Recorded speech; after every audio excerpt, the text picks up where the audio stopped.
G'day and welcome back to the channel. On this episode, we are back on the Black Mosquito. We're gonna get a heap of steering and suspension stuff done, so let's get straight to it.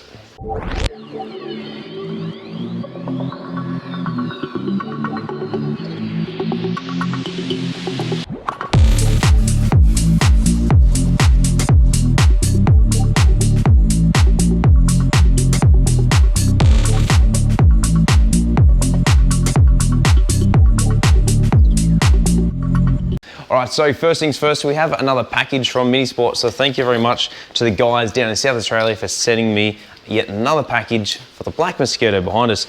They have everything available there on their website, and if they don't, you can generally give them a call and have a chat to them about the parts in which you're after.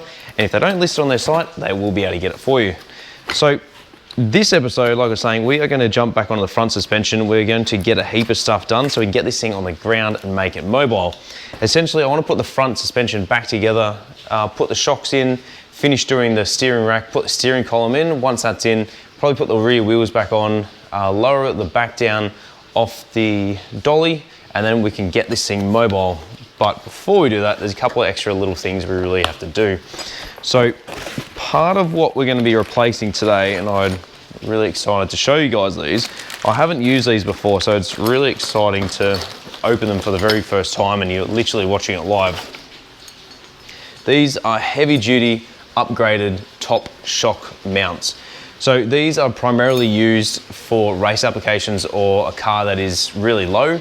Obviously a classic Mini or Moke. So as you can see, the difference between these and the original ones is this has a plate welded in here. This is to give it extra support and rigidity, and is a really good upgrade if you are looking to do any sort of track or motor car events, racing, anything like that, or even you just have a lowered car and just want to help improve the stability of it. So it does come with a new bolt and the mount itself. So we're going to mount those first, put the front shocks in, and then jump onto the steering. All right, so I just found that this lower bolt was actually broken in there. So I've spent the best part of the last sort of half hour cleaning it out. I did make it just a little bit bigger, so I don't think there's a thread left in there. If that's the case, I'll just put a nut on the back side of this one. All right, so it is worthwhile noting as well that the mounts only go in a particular side. So they are coded left and right. It does say left hand or right hand on the back of it. So make sure that when you fit these, you always make sure you fit it the right way. Otherwise, you're going to do damage to your shocks, that they may be too low if fitted incorrectly, and therefore you can damage it.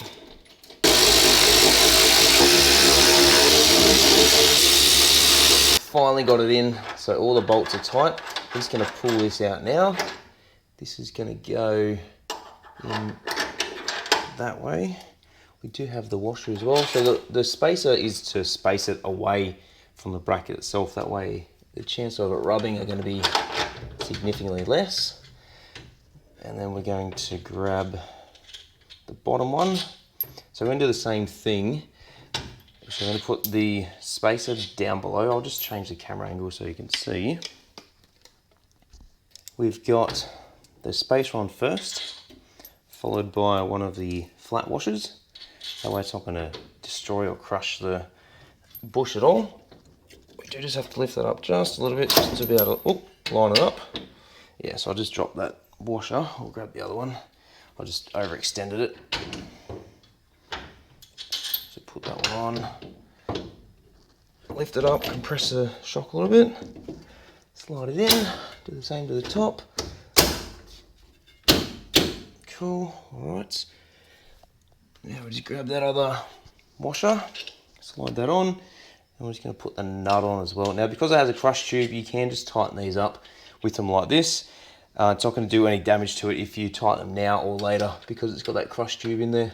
Now, it's also worthwhile noting the top one, just up here, doesn't have a washer on either side of it, but it should be okay because it's got a crush tube there. So if you're concerned, you can just run a washer either side, it won't hurt it.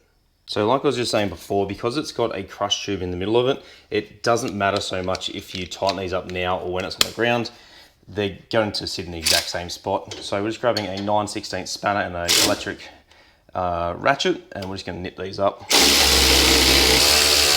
And like always, just grab your ratchet and just make sure that the bolts and nuts are done up tight, and then you can move on to the next side.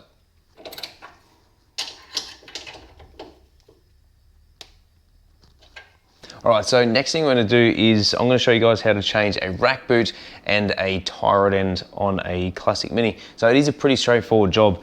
So essentially we have the rack end here, we have the tie rod end, and we have the rack boot. Now, as you can see, that is all perished. It's all starting to crack. Now, you can do this job when it is inside the vehicle, but in our case, we could have also changed this when it was outside. Now, because the parts from Minisport were delayed a little bit because of the Christmas New Year break, and yes, this episode is filmed many months in advance. They were a little bit slow in getting the stuff out to me, which isn't an issue. It just means we have to do it inside the car. So it does become a little bit challenging to do it when it's in the car, but you can do it. So let's just jump straight into it. Essentially, like I said, this is the rack end. So the rack end attaches directly to the steering rack. The tie rod end attaches to the rack end itself. So they are two different components. Now in this case, we're gonna be using, instead of the standard tie rod end, we're gonna be using the extended tie rod end. And you can see it in the link in the video above, in which I've done for Minisport.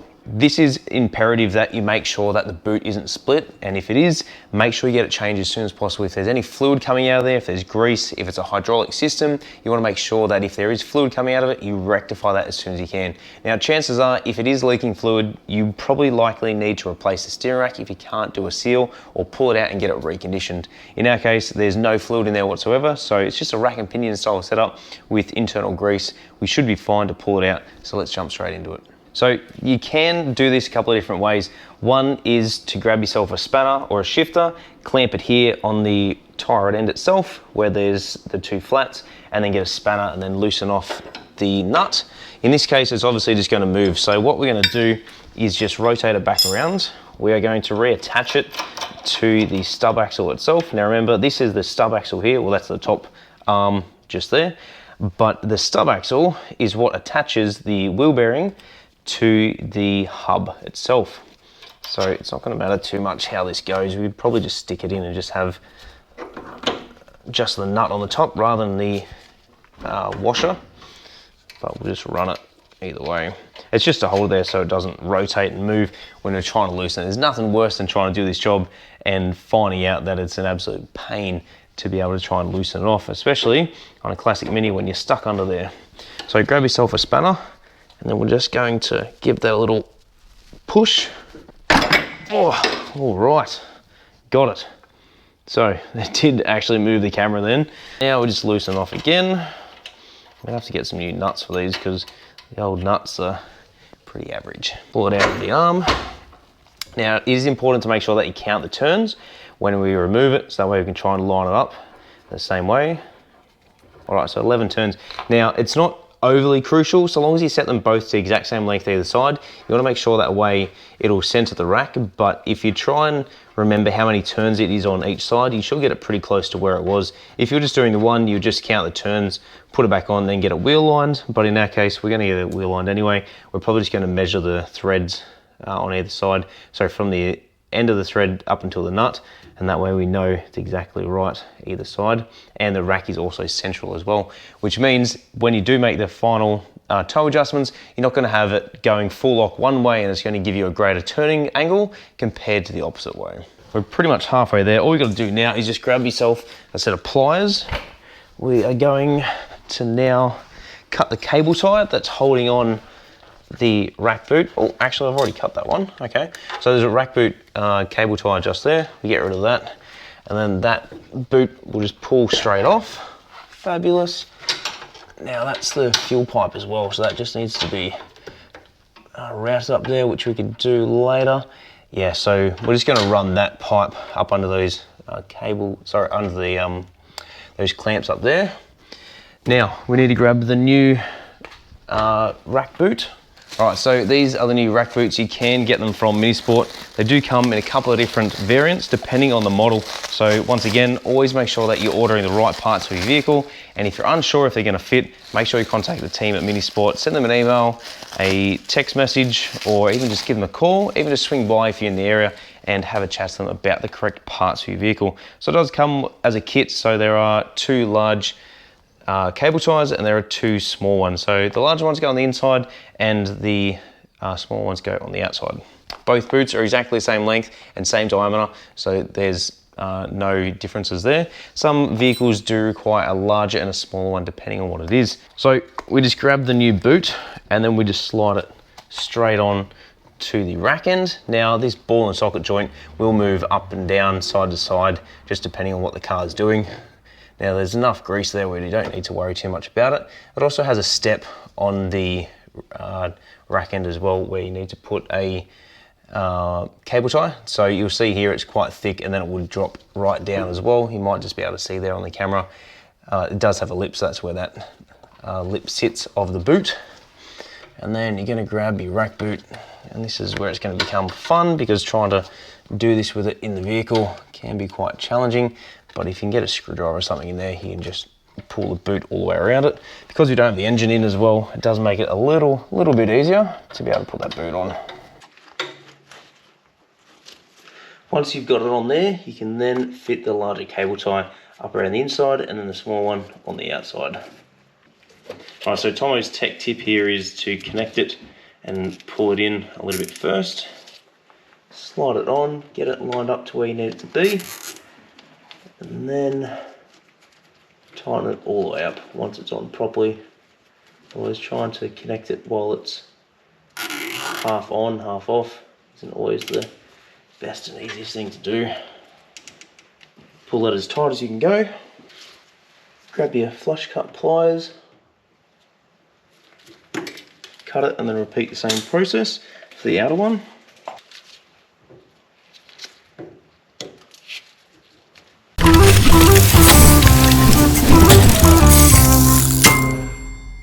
Alright, so as I said, we are using the extended tie rod ends available from Minisport, and we're also going to be replacing the nut as well. So the nut does have a flat surface on the back of it and then a tapered surface on the front. So the flat surface is going to go against the back of the tie rod end, and then the curved surface is going to face the rack. All right, so like we've spoken about on a previous episode with Minisport, these are the extended tie rod ends. They're really good for when you're doing lowered vehicles because they do have an extra probably 5 or 10 millimeters of thread, which enables you to dial in that wheel alignment 110%. Now, because we've taken the nut off, we're going to be replacing it anyway. This is a really good idea that if you are taking it off or it is a bit worn out like the previous one, like this one is, hopefully you guys can see that, it is worthwhile changing it. You got to take it off anyway to be able to do the rack boot. You might as well change it. They're only a couple of bucks. So while you're there at Minisport, throw that in the cart while you're doing this job. And last thing before we install it is a greasable component as well, meaning that every service or every time you go to do any sort of maintenance, you can grease it as well.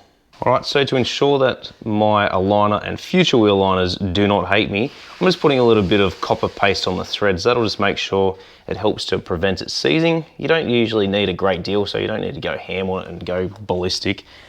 So once again, you're just gonna grab the nut, you're gonna wind that on, and then we're gonna wind the tie rod end on, then we're gonna measure it from the end to the end of the nut, and then work out exactly where it needs to sit. And we're just going to measure it to make sure that we have the rack in the right position, and that way it's even from side to side.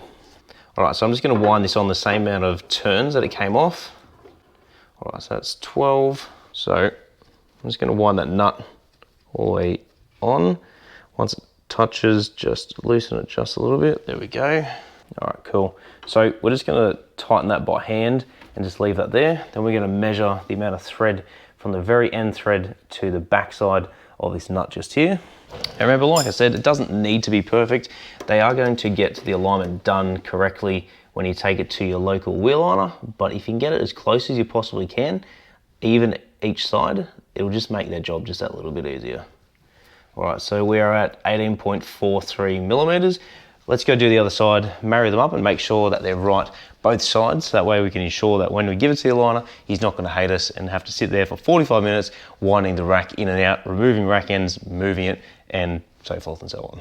Now, I should also note that the nut holding on the tie rod end to the stub axle is nylock, so you're going to have to use a little bit of force to tighten it up.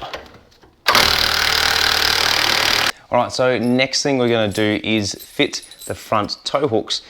Now, not only do we have to fit the front tow hooks, but we also need to fit the lower subframe mounts, which are mounted between the bottom part of the subframe and the body, as well as tighten the top strut mounts, or the top bolts for the subframe, should I say. Now, these are mounted one of two ways. They're either solid mounted, so you can buy a conversion kit, which enables you to change it from a rubber mount to a solid mount. Now, having it mounted with rubber, which is what we've currently got, enables it to have a little bit of movement in the front end, but also take out a lot of the harsh vibrations from the front of the car. So if you're after drivability and feel, probably converting to the solid mount would be the way to go. Whereas this customer has specifically asked, I want this thing to drive smooth and to go like an absolute bat out of hell, but not be super harsh and aggressive. So because it's a Mosquito, mosquitoes are quiet, they're silent, and they're fast. And that's exactly what we're going to achieve. So because I've still got the subframe loose inside the car, I can still move it up and down. I haven't tightened the tower bolts just yet, or the top strut mounts, simply because I need that little bit of extra movement in there. So we've got our new tow hooks. These are a stainless tow hook. We're going to do one on either side. You can probably just do one on one side of the vehicle, but the more the merrier, really. I see there's no point in not having any more than one. Oh, sorry, there is a point of having more than one, and you're better off having more tow points on the vehicle, in my professional opinion, compared to having less. So what we're going to do is we're going to grab one of the thicker washers. We're going to fit that first. That's going to go in there. Now, when we put it on the other side, we have two washers. One is thin, one is thick. We're going to fit the thick washer first, followed by the thin washer, and then put the nut on. That's going to enable us to tighten up and give it the best chance of biting and therefore not moving. Right, so it is generally a fairly simple job to do. Because I don't have it lined up properly, just have to give it a bit of a wiggle, push it on. There we go. And then, you know what, that's probably going to be about right where we need it. That's pretty much perfect. All right, so like I said, we're going to be fitting the thick washer first, followed by the thin washer, followed by the nut. And then we're just going to probably grab a socket and just nip that up probably last, just because that way we can square up the subframe and then we can tighten this up to make sure that it's aligned properly. All right, so one of the last things we need to do now is fit these rear engine mounts. I don't actually know how they go because I didn't take them off. I'm hoping they don't go on the back side of there and I have to take the damn thing out again. I think they might go something along those lines. Yeah, okay.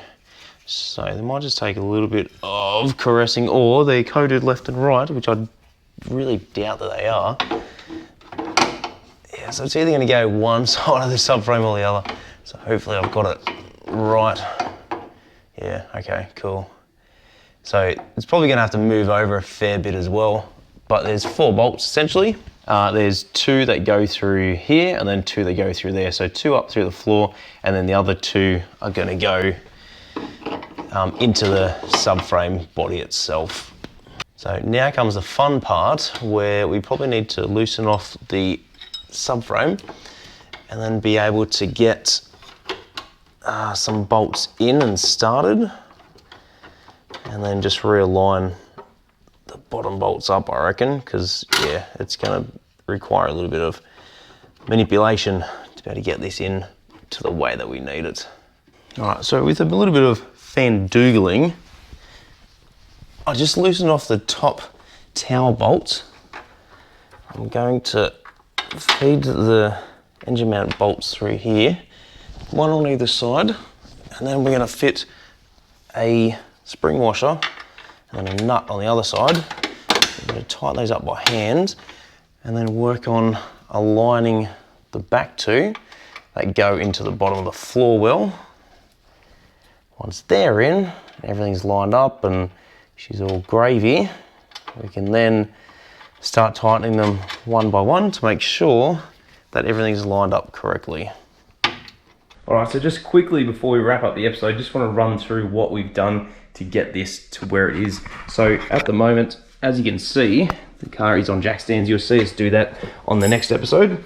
Essentially, to get these lower subframe mounts in, what we did was mount it to the body of the vehicle first, loosely put the 2 bolts through there with a nut either side, line this up using a screwdriver, put the bolts in. Once we did that, we then put the tower bolts in either side and tightened up the front tow hooks. Once everything was in, we then tightened everything up, and eventually it all lined up. Essentially what we'd probably found is that the subframe had either twisted, the body had twisted, or because the mounts were new, it probably was a little bit harder to put in than what we originally had thought. So if we reuse the old one, or you just pull the subframe out to refurbish it, put it back in, it probably would have gone in a bit easier. But in this case, because everything is new, especially all the rubbers up in the top of the towers, it just makes everything a little bit harder. So the next episode, as you can see, it's currently not sitting on anything at the moment other than jack stands. We're going to be working on getting this thing out of here to move it to the next place. So that's pretty much it for this episode. Next one, we're going to get onto the rear suspension and the subframe, finish all that off, get the handbrake cable run. That way we've actually got some sort of braking.